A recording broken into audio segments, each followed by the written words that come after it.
This is Genealogies. And folks, I don't know about you, but a genealogy does not inspire me to wake up and say, yes, let's get into the book of Genesis. Because when I think of something like a genealogy, I'm thinking of, I don't know, Aunt Martha handing me a dusty scrapbook and telling me about all sorts of people that I have never seen before, nor will I ever meet, because they've already gone on to meet Jesus. It's about places I've never been, nor am I really interested in going there. And yet, that is not what this passage is about. This is a very classic tale of good guys and bad guys, of people in a Western who are wearing the white hat versus the black hat. If it's Harry Potter, if you have a wizard who brings up his sleeve and you see a skull and a snake, you know that he's a Death Eater. She is a Death Eater. They are bad news. You do not want to tangle with them. If you see in the movie Star Wars a lightsaber is lit and it is red or scarlet, you know that's a Sith. There are all kinds of symbols like that where you're saying, that's a bad guy. That's a good guy. And that is what these two genealogies present to us. They present to us bad guys and good guys. Now, just as a quick word of reminder of where we've been. In chapter 3, the perfect world, this innocent world, was spoiled by the serpent. He's this symbol of chaos who is opposed to God's order. And instead, the forces of chaos, they decide, hey, we're going to take over now. We want to be the ones who rule. Chaos is always seeking its own self, as opposed to God's rule. God's rule is the place where blessing and flourishing come from. That's what we've seen in the first 2 chapters of Genesis, and then in 3, all of that is ruined. And it gets even worse in chapter 4. In the first half of chapter 4, we see violence erupt, where you have this man named Cain who goes through all the motions of worship because he wants God's stuff. He wants to trick God into blessing him. And so he decides he's going to worship God any way he wants. The only problem is he has this other brother named Abel. And Abel worships God in the right way, with the right motives, and with the right kind of heart. He comes to God with humility. And so what does God do? God responds to that kind of a person who comes in the right way, who comes with the right heart, who comes with the right devotion. And so God blesses Abel, but he doesn't bless Cain, and Cain can't stand that. And in the words of some of these ancient maybe Westerns, it's the whole curses, foiled again kind of thing. So this is what's going on in chapter 4. So what happens? Cain murders Abel, and Abel is the first casualty of a spiritual war that is just as real as what you're seeing in Kharkiv and what you're seeing in Kiev. That's what is going on, because you have forces of evil that want to take over. They want to take. That's what's at stake here. So here in this passage, what we're seeing is not a dusty old scrapbook. What we're seeing is a plea from God to pick a lane, to choose a side. Will we choose the selfish way of Cain, which leads to chaos and to violence, or will we choose the obedient way of Seth, which leads to God, which leads to blessing? And the way that Moses communicates this is through these 2 competing genealogies. Let's listen to the first one here in verses 17 through 24 of chapter 4. Hear the word of God. Cain knew his wife, and she conceived and bore Enoch. When he built a city, he called the name of the city after the name of his son, Enoch. To Enoch was born Irad, and Irad fathered Mahujael, and Mahujael fathered Methushael, and Methushael fathered Lamech.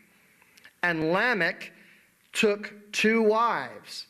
That's a hint. He's a bad guy. He's into this whole polygamy thing, which is not part of God's design. Verse 19, and Lamech took 2 wives. The name of the one was Ada, and the other was Zillah. Ada bore Jabal. He was the father of those who dwell in tents and have livestock.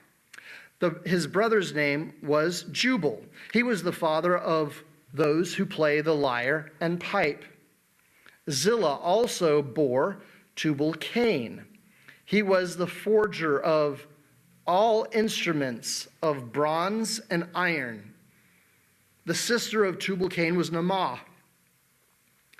Lamech said to his wives, get ready for this song. Ada and Zillah, hear my voice. You wives of Lamech, listen to what I say. I have killed a man for wounding me, a young man for striking me. If Cain's revenge is 7-fold, then Lamech's is 77-fold. May God add his richest blessings to this, his holy and perfect word. Will you pray with me? Gracious Heavenly Father, this is an ancient word that was written very long ago. Help us to understand what it says. Help us to understand what it means, and help us to apply it in our time and place. Amen. So here what we see is a genealogy. It's the genealogy of the bad guys. And there are certain ways that I can show you that it is the bad guys. But first, let's talk about genealogies as a whole. Because whenever you read a genealogy, you should not be using this as a way to come up with some sort of a timeline of how old the earth is, for starters, okay? That is not what you should be doing when you listen to this book. These are true histories. Now, for an Eastern mind, 4,000 years ago, this will confirm in their mind that this is true. This is not fiction. This is not something that you're talking about some Babylonian god who this thing that mythically happened. No, this is something that really happened, and genealogies are a big part of that. They also establish the hearer's connection to the action, because a lot of times they would have some relation to the people who are in this story. So that's another reason why genealogies are important. And we must remember this, that genealogies were as common to them as comics would be to us.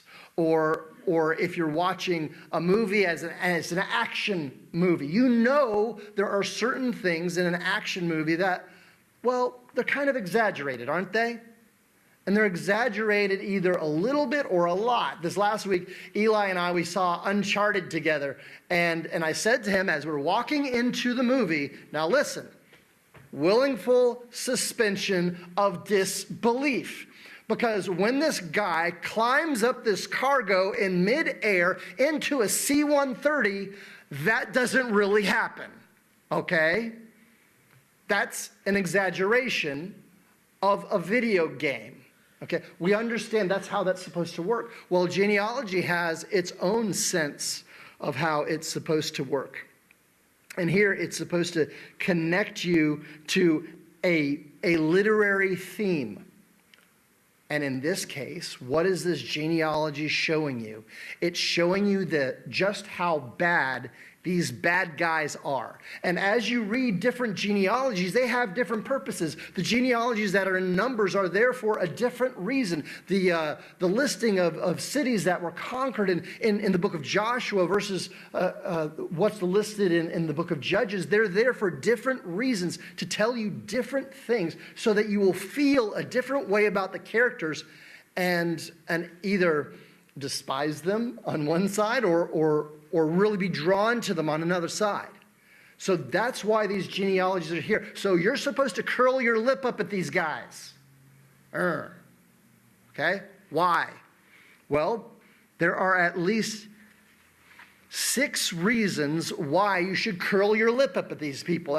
As I was talking with Patrick earlier this morning as we were setting up, I mentioned some sort of situation, and he said, yeah, that sounds familiar. Oh, I know what it was. I was talking about the invasion, actually, that Putin is not actually reverting back to communism. He's actually reverting back to the Russian Orthodox Church. And Patrick said, oh, how Tsar Nicholas of him? It sounds familiar, right? You're able to connect with it. It's that moment, and that is what these genealogies are here to do. They're supposed to remind you, oh yeah, Vlad, he seems a lot like Nicholas. No, not like Gorbachev, not like Khrushchev. He's a different kind of tyrant. Okay, what kind of a tyrant is he? Well, what kind of tyrants were these guys? You see this line of Cain. They would remind the Israelites of their captors, of their oppressors in the land of Egypt for the most part. For example, Cain is an oppressor who builds a city and names the city after his son, kind of like the city of Ramesses. That would be an example where they're like, yeah, that's like the Egyptians. Cain's line is culture. They are the ones who pioneer in music, just like the Egyptians had their own pioneering ways. And when we look at their art and their artifacts, we're like, oh, they're so cultured. Yes, cultured and wicked. Because what we also see in that culture is we see instances where you see genocide taking place on those reliefs on the walls. So yes, that's what the Egyptians were like. They were cultured. They knew how to point the pinky. But it wasn't always good. Cain's line is technologically advanced. You look at the metalworking line that comes from one of Lamech's sons. Yes, metalworking. It's really, really useful. Now, you can use it for guitar strings, which is the righteous use of metal, okay? Or you can use it to build chariots, or to make lances, or swords, or helmets, or other implements of war, like the Egyptians did. That's how they used their technology. Now, by the way, I want to remind us that these things in and of themselves are not bad things. That cities in and of themselves are not bad. But they are when Cain is pooling his resources so that he doesn't take the punishment that God metes out earlier in the chapter. Remember how it said he's going to be a wanderer? He's going to be a wanderer all his days. He says, no, that's not me. I'm going to build walls. I'm going to build a fortress.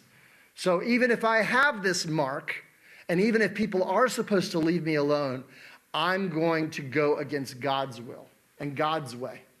Now, that's what Cain does with a city.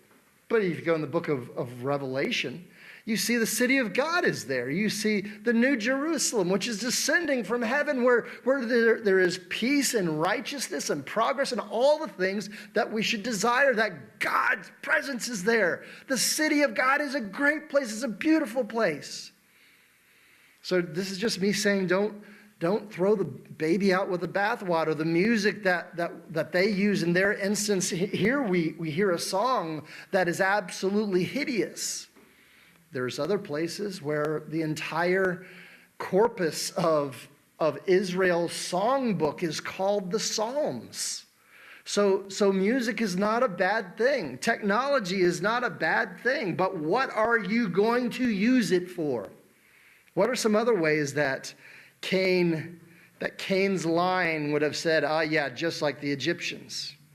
They're known for excessive violence. I'll show you how we see that here in the passage. Cain's line is also known for killing children. But wait, I don't see that in the passage. Look with me at verse 23. It's really verses 22 and 23 in this passage where we read this song of Lamech, starting at verse 23 and moving into verse 24. First, Lamech brings both of his wives, polygamy, against God's design. That wasn't something that was necessarily known in Egypt, but that was known of oppressors in the world. Ada and Zillah, hear my voice, you wives of Lamech, listen to what I say. Why? Because I'm the boss and you're going to listen to me. I have killed a man for wounding me, a young man for striking me. What is that saying? What is it saying when it's saying that I've struck a young man? The word for young man is the word yeled in Hebrew. It is the same word that is used of the little babies that were slaughtered by Egypt in the book of Exodus. That is the same thing that's happening. He is talking about maybe killing a 5, 6, 7, 8-year-old boy for sassing him, is what we see here in this passage. So it's not merely, and what civilized people would call barbaric, of an eye for an eye and a tooth for a tooth. The law of reciprocity in justice, that if you have stolen something, you must give restitution. That's what that is about. What he says is, you've insulted me, I'm going to kill you. That is the excessive violence that was rampant in this world, in this time, in Cain's line. So clearly, they're the bad guys, right? And since they're meting out this excessive violence about children, they are the kind of people that commit genocide, that kill babies, infanticide. That is what makes them absolutely evil. They are the bad guys. Now, if you look with me at verses 25 and 26, I just wanted to show you a little bridge section here. This is going to show us the other side, the other line, and it's kind of like an introductory section that takes us from the horrible guys to the good guys. And Adam knew his wife again, and she bore a son and called his name Seth, for she said, God has appointed for me another offspring instead of Abel, for Cain killed him. To Seth also a son was born, and he called his name Enosh. Now here's the important part. At that time, people began to call upon the name of the Lord. Rather than relying in the ways of technology and of culture and of violence, they're going to call on God. This is when people, I guess you could say, got religion, is what they're speaking of. And that is part of Seth's legacy, is that they were people who wanted to connect to God. Is that a good thing? Yeah, that's a good thing. That makes them the good guys. They are calling on one God, and that is absolutely unique in their world and in their time. And that leads us into the section on the good guys. In the good guys, and we read them and we read of them in verses 1 through 32. Bill, that's a lot of text. I know, it's a lot of text. Moses didn't ask our opinion. God didn't ask our opinion. It's the text that we have to deal with. So let's get into it. But before we get into it, I just wanted to show you in verse 1, there's the beginning of a new section of the entire book of Genesis. You'll find it in verse 1 where it says, this is the book of the generations of Adam. When you hear of the generations of, that's this word that it's called toledot, and this should let you know that this is another major section. That's how this book was divided to a Hebrew. When they hear the word toledot, they're like, okay, this is the next section. And so we're transitioning from one section that began in chapter 2, verse 4, and now a new section begins in chapter 5, verse 1. So that's something that we don't understand with our Western mind, but I want you to know that it's there. Now, as far as in this passage and looking at the genealogies, there is a formula that is used in verses 1 through 32. And I want you to know what that formula is. Here's the formula. When personal name number one, or, person one, had lived X number of years, he became the father of person two. That's the first part of the formula. Second part of the formula. After he became the father of person two, person one lived X number of years and had other sons and daughters. Now the third section. Altogether, person one lived X number of years, and then he died. That's going to be the drumbeat. You're going to hear it throughout this passage. Let us look at verses 1 through 24. And I want you to hear the drumbeat over and over. This is the book of the generations of Adam. When God created man, he made him in the likeness of God. Male and female, he created them, and he blessed them and named them man when they were created. When Adam had lived 130 years, he fathered a son in his own likeness, after his image, and named him Seth. The days of Adam, after he fathered Seth, were 800 years, and he had other sons and daughters.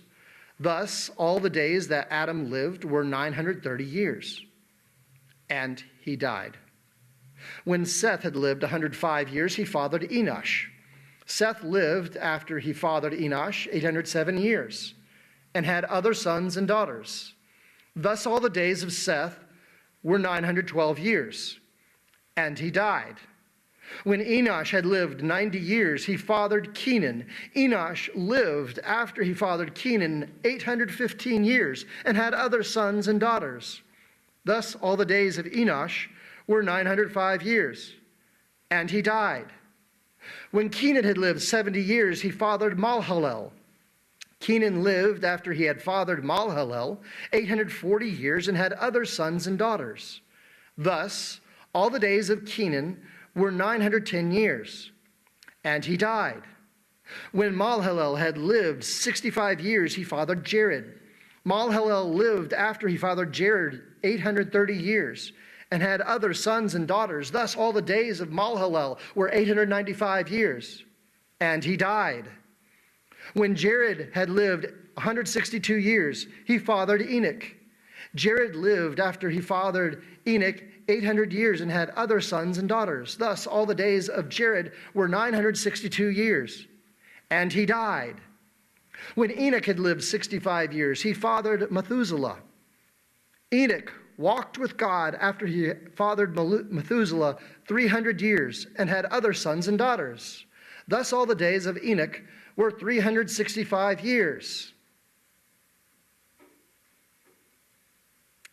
Enoch walked with God, and he was not, for God took him. Folks, this should be screaming out at you off the page.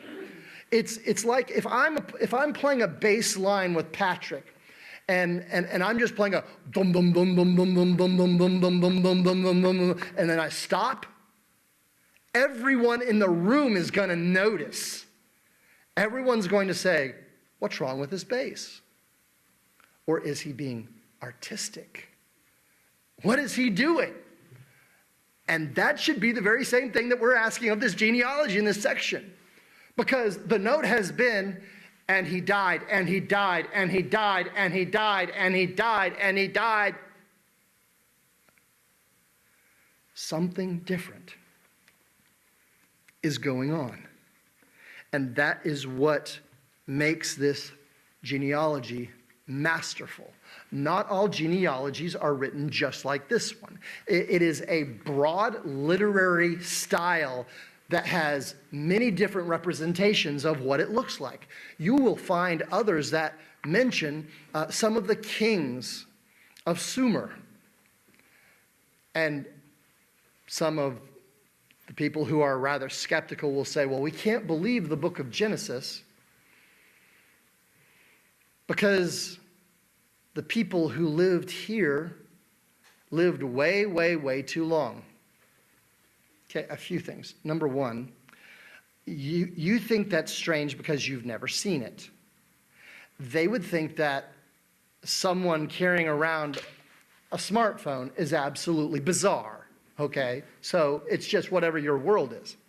Second, some of these Babylonian listings of the kings, there were about 11 kings, no, it might be somewhere around 6 or 7 kings, who lived 260,000 years. So that was considered par for the course if you had people living a long period of time. And what do you also notice about the lives of these people who are living? Their lives keep getting shorter and shorter the further they get away from Eden.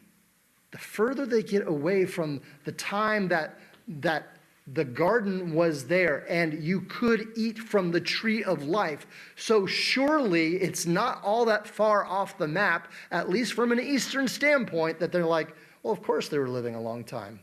They'd eaten of the tree of the knowledge. They'd eaten of the tree of life. And so their lives should be abnormally long. Now, let me reverse this a little bit for you. Because in the book of Revelation, you will read about the tree of life again. The tree of life takes place again. And so you should expect that our lifespans should be exceedingly long. And as Prince once said, forever is a mighty long time. Okay, so that is a mighty long time. And when you eat of God's pleasures and of his, and when his goodness is being poured into you, longevity should not be unanticipated. Okay, so that's something to speak about these genealogies on a whole of how they work. But I want you to see that the life of Enoch is the first hope that we see in this genealogy. And the hope is this, that you can avoid the drumbeat of death. By the way, that's exactly what the gospel of Jesus Christ alleges, is that you can avoid the drumbeat of death. How? By obedience, by walking with God. I love verse 24. Enoch walked with God, and he was not, for God took him. He was obedient. He was walking. He was trusting. In many ways, he was going back to the life pattern that we read about in chapters 1 and 2 of Genesis. He was a very, very good kind of throwback. That is what Enoch was. He was the eternal kind of throwback who pleased God. But there's another hope that we're going to see in verses 25 through 32. Let's hop into that so we can see what it is. When Methuselah had lived 187 years, he fathered Lamech. Methuselah lived after he fathered Lamech 782 years and had other sons and daughters. Thus all the days of Methuselah were 969 years, and he died. When Lamech lived 182 years, he fathered a son and called his name Noah, saying, out of the ground that the Lord has cursed, this one shall bring us relief from our work and from the painful toil of our hands. Lamech lived after he fathered Noah 595 years and had other sons and daughters. Thus all the days of Lamech were 777 years, and he died. After Noah was 500 years old, Noah fathered Shem, Ham, and Japheth. And that's where Moses stops. He's going to move into chapter 6, and so this is the preview of Noah. This is a preview of something to come. But how long did Noah live? We don't really know, do we? He breaks the pattern too, doesn't he? Yes, Noah breaks the pattern. Speaking of breaking patterns, I want to show you two other broken patterns. You have, in the first genealogy, you have a guy named Enoch. He is the son of Cain. He is the one after whom the first city was named. Now, after you hear about Enoch, you're like, okay, well, this second Enoch, is he going to be like that Enoch? Absolutely not. Nothing like him whatsoever. He is not going to trust in a city. He is going to expose himself to the goodness of God, and he is going to walk with God all the days of his life until God takes him. You got another guy, Lamech. He was the guy who wrote that really, really, really bad music. Now, a little point is that sometimes there are people that say, oh, for the good old days when. Well, if you press that hard enough in the Bible, you're going to get back to guys like Lamech. Oh, for the good old days when guys married multiple wives and killed children. See, that's why that's a fallacy. That doesn't quite work. The good old days are not going to determine whether or not life is worth living. What's going to determine whether we have the kind of life, the kind of world that God desires for us is if we trust in him. It has nothing to do with the calendar. It has everything to do with the good, gracious resolve of our God that he is going to bless us. Now here what we see is a second Lamech. And Lamech is going to give birth to Noah. And he's going to give Noah a specific name.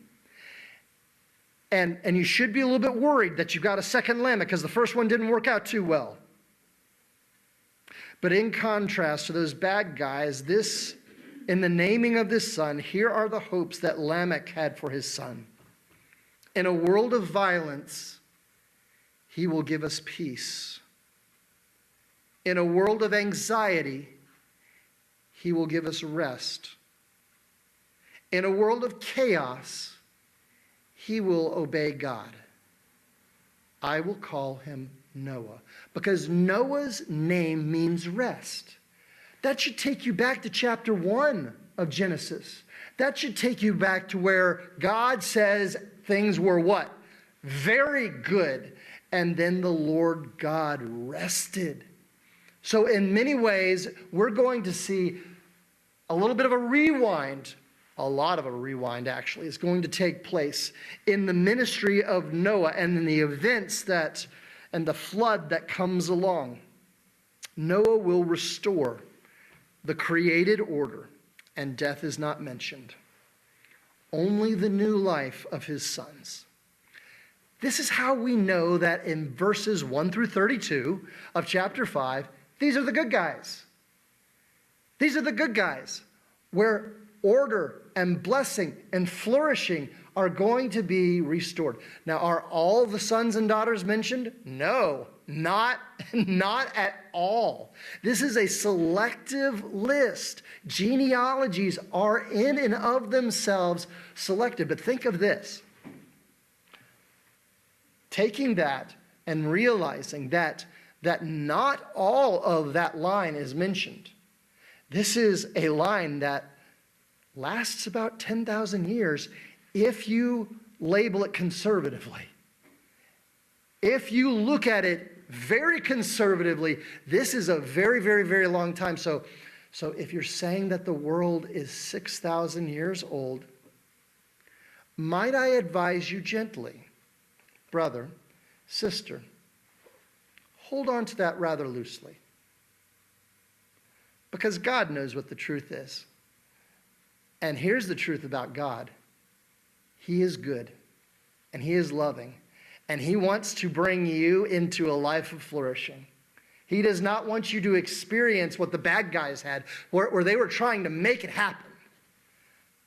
They were trying to engineer their own success pattern and their own success path.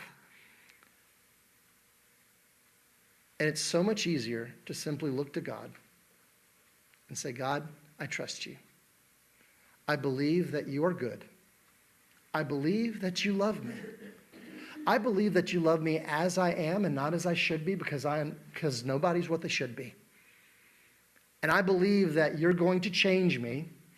You're not going to let me remain what I was, but all along the way, all along the path, you are going to lovingly walk with me. This is the gospel that I see in the genealogies of these two lines, of the bad guys and the good guys. Now let's put some shoe leather on this. If you're an Israelite, there's a very clear question that you're going to be asking. Will you be a person of violence or a person of rest? The people of violence write their own narrative. They make up their own rules. They are agents of oppression and death. If you want rest, on the other hand, and the place where God is leading you to, by the way, is called the land of rest. Okay, so that's a big hint. If you're going to be going into the land of rest, there's a certain kind of life you should be living. One that is trusting in God. One that is not easy. But it's one in which you will not be the master of your fate. Someone far better will be the master of your destiny. And that is the loving God who made you in his own image. That's another way that you can tell good guys versus bad guys. The bad guys in the first genealogy is anything said about them being made in the image of God. No. You know why? They didn't image very, very well. The people who image God very well are the people who are trusting on him. Now, there's a second group of people that are a whole lot closer to me than the Israelites of 4,000 years ago. And that's us, right? That's those of us who follow Jesus. I want you to own this, that you are part of this ancient struggle. And you too are part of that second line. If you have trusted in Jesus, if you are trusting in him and walking in him, and trusting is everything that God was wanting Adam and Eve to do in the garden. So truly that's what he wants us to do as well. King Jesus says this to you through the pen of servant Paul regarding the spiritual war in which we are engaged. By the way, do you believe that we're in a spiritual war? Okay? You got to grab onto that and seriously own that. If you want the blessings, you also got to accurately and honestly assess what kind of a world are we living in? Are we in a spiritual war? Jesus thought we were. I think he has a pretty good perspective. Paul thought we were. Here's what he writes in Romans chapter 13. He says, "The night is far gone. The day is at hand. So then let us cast off the works of darkness and put on the armor of light. Let us walk properly as in the daytime, not in orgies and drunkenness, not in sexual immorality or sensuality, not quarreling, not jealousy, but put on the Lord Jesus Christ and make no provision for the flesh to gratify its desires." And there's one last group of people. People that I want to call brother and sister. If you're far from God, but this way of blessing intrigues you, or at least sounds better than the alternative, I have an invitation for you. This is what Jesus says. He says, "Come to me, all who labor and are heavy laden, and I will give you rest. Take my yoke upon you and learn from me, for I am gentle and lowly in heart, and you will find rest for your souls. For my yoke is easy and my burden is light." Here's the invitation. Come in. Receive the blessings of God. Lay your burdens down. Leave your agenda at the door, because really our agendas are the thing that are the source of the problem. I've told you guys this before, and if you're new online, especially those of you who have liked us, thank you and welcome. And let me tell you a story about my grandmother. She had this piece of chocolate cake that she was eating, and my mom came in the room and said, "Oh, so how's that chocolate cake?" "It's not very good, but I think if I keep eating it, it'll get better." That's our world. That's our world. That's the world we live in. We think that if we keep eating this thing that isn't satisfying us, somehow it's going to suddenly change its nature. Are you satisfied right now in your life? My guess would be most of us would say no. Most of us would say no unless you're like Enoch, walking with him, laying your burdens down and walking with God. Another way of saying it is, if you find yourself in a hole, stop digging. The things that we're doing are actually the things that are killing us. They're the things that are causing us stress. It's seeking this American dream, whatever that means. I don't think anyone really knows what it means. But what about God's will? Let's talk about that, okay? Let's oppose the American dream to God's will. Which one is going to be better? God's will. Every day of the week, and especially today on Sunday.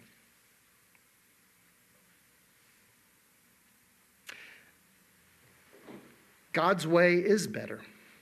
His way is light. The way of humility that leads to faith, that leads to rest. This is the way of Enoch. This is the way of Noah. This is the way of Christ. This is the way of flourishing. This is the way of blessing that leads you out of chaos.